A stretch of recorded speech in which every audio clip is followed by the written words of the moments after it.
Hi, my name is Ange, and I'm Jonesing with Man. And tonight we are jonesing on Henry McKenna 10.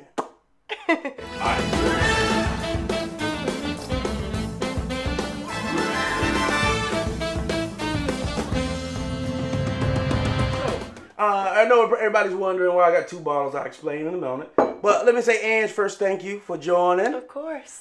We had a good time doing a little sipping. We are definitely we've definitely taken off. Yeah, we're almost at coasting altitude. Yeah, we're about to reach cruising altitude.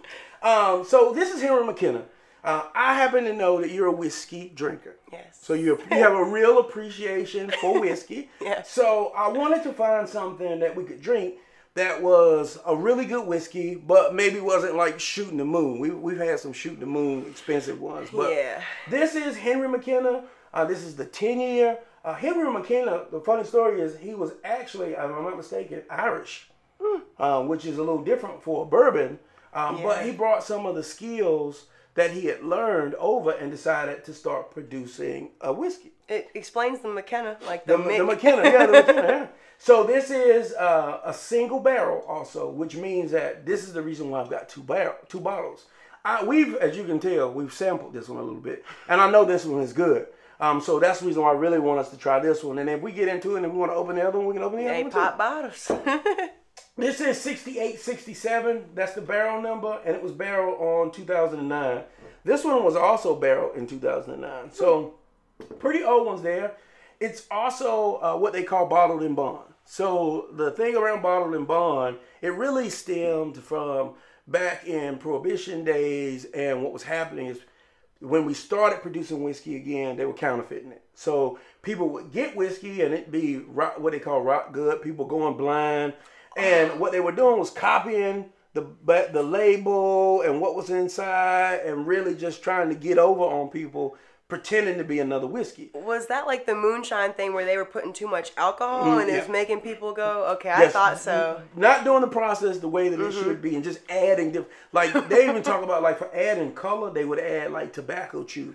So imagine you thinking that you're getting a premium product and somebody else. So the bottle and bond just deals with that legislation that went around and all of the things that go into, so like bottle and bond has to be at least 4 years, or it needs to say on the bottle if it's less than that. It has to be bottled at 100 proof, which is 50% alcohol. And there's a couple other things that go along with bottle and bond, which is a pretty good story. So I feel like the best way to really find out how this whiskey is to pop it open and taste it. I hope so. Usually I'm opening a new bottle and I feel like I'm cheating. You cheating. I'm cheating. I don't cheat. So we pop bottles around here. Let's do it. Let's open a brand new fresh one. Well, I'm having trouble. Yeah. So we're gonna pour us 2 neat pours. Okay. We'll smell it. We'll do some tasting. We'll smell first, and then we will rate it. Okay. We'll do house rules is neat pours and then on the rocks pours. So I'm gonna go ahead and pour us a couple. There's a real big craze right now. Everybody's kind of doing bottled and bond, bottled and bond, bottled and bond. And it's what's popular. Oh, I guess I'll give me a little bit more there. Yay. Well, that's what's popular, so that's what it is. And then hopefully I can convince you. This is my convincing face. Maybe I can convince you to share with us a tipsy tale. Oh, okay. Trying to get some stories out of you. Yeah, I'm trying to get some stories out of you. Looking you up real well. All right. I can get all kinds of stories, right? Oh, you might be able to. And then or even before, after, share any social media. I know you got a lot going on. You are a woman of many talents. Some slight. Some slight. So I want to make sure that I expose the Joneses to that. Okay, cool. So let's start with our nosing. Let's give it a little sniff. I feel like I'm sipping some fine wine. Oh yeah, this is the fine wine of bourbons. It reminds me of. I can't even. It reminds You're trying to think of all the stuff that we had. Right. Well, here's the thing with bourbon. Bourbon has to be 51% corn. Okay. And the rest can be a makeup of whatever, pretty much, as long as there's no additives to it. I think it is 51. I think this is actually closer to 75% corn, and then the rest is rye and barley. And like a little bit of that tobacco. No tobacco spinning this one at all. No tobacco spinning this one at all. That's gross. So yeah, this is mostly corn. Mm-hmm. This actually won for 2019 Whiskey of the Year. Oh wow, I feel privileged. Yeah, so we drink good stuff. So around here we say clink 'em and drink 'em. Clink 'em and drink 'em.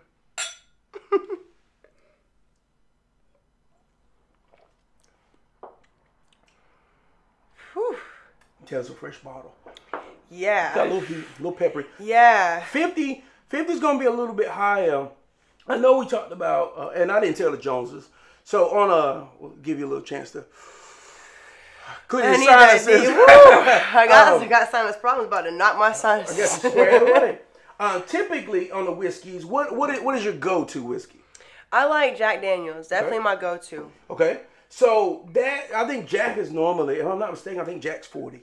Yeah, it's something a little weak. Yeah, well, 40's not weak. I think, you know what I'm saying, a few drinks it'll get me right, but as far as something like that, taking like 3 shots of that. Yeah, it's a ladies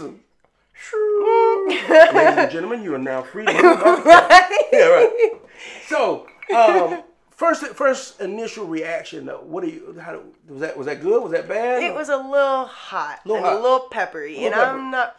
If I'm gonna get Jack, I'm gonna get Jack Honey. So I'm more of like a smoother. Yeah, okay. Yeah. See, I wish you had told me that earlier, because I would have turned you away from Jack Honey by my favorite honey. We'll talk. Yeah, okay, we'll talk after. It's still ABC still open. ABC store still open. Yeah, let the credits roll. Let's go tell them what we do tonight. All right, so let's swirl this around. Get our sphere. So I think that letting this roll on the ice a little bit will. My ice. Are you? It's done. Okay, so you got a little more swirl. Come on. Wrist action. Let's see the wrist action. There you go.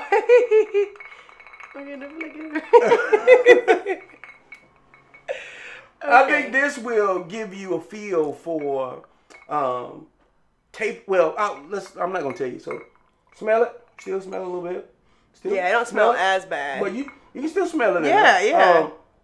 I get a little sweetness, like a little cherry. It don't smell as like peppery. You know what I'm saying? As I first smelled it. Clink 'em and drink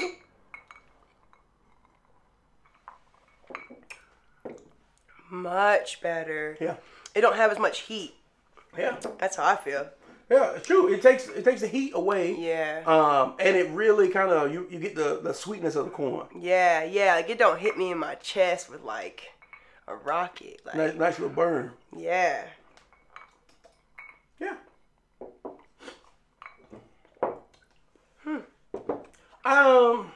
What do you think? I think it's pretty nice. If you was like an on the rocks kind of person where you could sit down and watch, Family Feud and drink a little whiskey. Family Feud? Yeah, he be cracking me up on there. He be some wild answers. Oh yeah, I got it. But nah, it's definitely much better. It took away a lot of that like super heat, like fire that I was like, ooh, I don't like that. Yeah. You know what I'm saying? Yeah. It made it a lot sweeter, as you were saying. Yeah. So what would you rate it? Scale of 1 to 5. 5 being great. Yeah. I still put it at a 3, 3.5. 3.5. Okay. It's not bad. Yeah, it's not bad. It's not bad, but like I said, I'm used to the sweet things. Right, I like them sweet. Nothing wrong I like them brown and sweet. So nothing wrong with that. It's not my league. Yeah. Tastes different. There's a little bit of difference in these two bottles. I got a little bit of an aftertaste on the rocks. At the end. It's like sitting in the back of my throat. A little the best way I can describe it is aspartame. You ever had that sugar, like that fake Splenda? Oh, jeez. A little bit on the end on the rocks. I didn't. Like that bitterness in the sweet sugar. That's crazy. I didn't taste it on the neat, but I did taste it when I put it on the rocks. And I guess that's because the sweetness came out. And that's one of the things about this that I found, that sometimes I've tasted this and it be like, oh man, this is amazing. Mm-hmm. Which I think that this bottle was really, really good. Let me try that. So this is 64.96. Both, this is earlier in the year in 09. Yeah. And this is middle of the year in 09. It's still crazy to me though. Like that's a good comparison. So you'll be able to. That's crazy how different liquors can taste. Totally different. Yeah, for sure. But made in the same year. Same. And it's all about how the relationship that it has with the weather. This one smells sweeter. Yeah, with the weather, with the barrel, all of those things kind of take a part in the characteristics that make the spirit. Yeah, that tastes different. Yeah. So different. This is the reason why I wanted to do this one, because I know I had this one. I tried to get overconfident. Not that this one is bad at all, because it's still good. It's still the base spirit. Mm-hmm. But I think that this is just like if they say a barrel has a sweet spot, mm-hmm. I would say this one has a better sweet spot. It hits the sweet spot. Yeah, for sure. I would probably rate this bottle a 3. I would rate this bottle a 4. I was about to say, I would give that one a 4. Yep. Easy. Yep. And that's in the same year, but there's just a little bit of difference. It's weird. So would you maybe recommend, okay, so does it matter if that one's been open for a certain amount of time? Does that matter? Like, you know how wine can get skunked over time? Yeah. That could play a part in it. Yeah, I'm wondering like the oxygen. We opened this one September last year. Okay. I just haven't finished it. So it's been sitting a little bit. But I remember my initial taste of this one being different, very appeasing. Which this one is like, I'm not like, oh, we're gonna pour this one out. Never. But it is, it's just different. And then on the rocks, like normally on the rocks is my preference. Yeah. But it's just got an aftertaste. So I'm gonna let it sit for a while, and as we sit and talk and chat, maybe we'll get to it. But yeah, I got my other drink right here. Okay. So you already brought the other one over, so you already. Oh, okay. No, no breaks. Pinky's out. Pinky's out. So, do you want to share with us any social media, anything that you got going on? I mean, right now. This is your platform right now. Hey, so listen up, y'all. So right now, I am in culinary school, so I ain't worked on the Instagram page yet. I'm getting that to it, so stay tuned and all. Okay. But you can follow me at Your Fave Rugrat. That's YOUR Fave FAVE Rugrat. Okay. Because my name is Angelica, and so Angelica Pickles. Oh, everybody do that. They'd be like, "Why is your Instagram name Your Fave Rugrat?" And I'd be like, Angelica Pickles. They'd be like, oh, that's why. I'm like, come on now, 90s throwback. I get it. I was a little slow on that, but now I'm with you. Nah. But yeah, stay tuned for the cooking page because that's coming up. I have little highlights on my page of what I be doing, so there's a little finesse on there, but it ain't my official page yet. But so when you get ready to roll out your YouTube page or your Instagram TV, and you getting ready to get set up and gonna do some cooking, Rachel Ray, my show. I can come over and bring the spirit. Yeah, and I'll have the food. You can do the I'll pair it. I'll be like, hey, you don't go with that whiskey, steak. Right. Okay, so I can't even talk today. It's fine. Look forward to that Joneses. Yeah, Joneses. Keep up with the Joneses. Yeah. All right, so Tipsy Tale. Okay. They want to know. They want to hear that story that's been locked away. I heard that you had a story that in a said, box. You hadn't told anyone this story. Yeah. So. All right, so come on, lean close, everybody. No, yeah. Lean in. So. Long story short, I had been to the club, been drinking. I was 21 at the time, so those were my party days and all that. So I went to my homeboy's house, and I was leaving his house, and he has carpet stairs.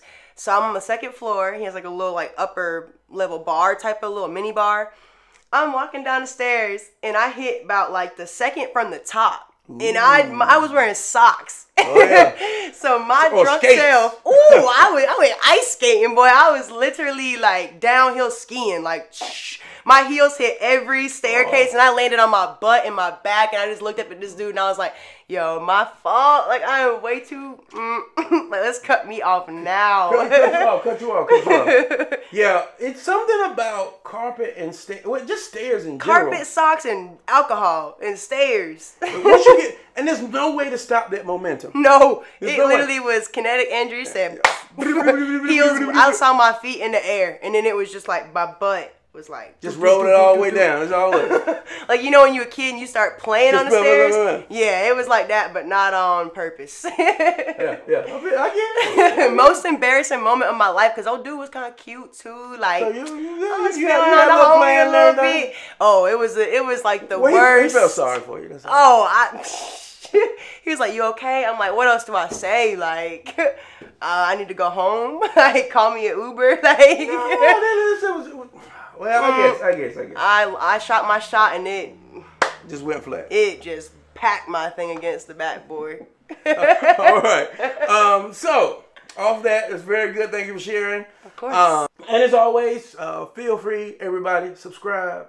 Click the bell. Like. Follow us on Facebook, Twitter, and Instagram at Jones and Mann. And if you want to see more of Ange, make sure you comment down below. Maybe we can have her over a couple times. Yeah. Maybe we do some cooking and all kinds of stuff. Hood. That's right. Drink them and drink them. And we'll see you next time.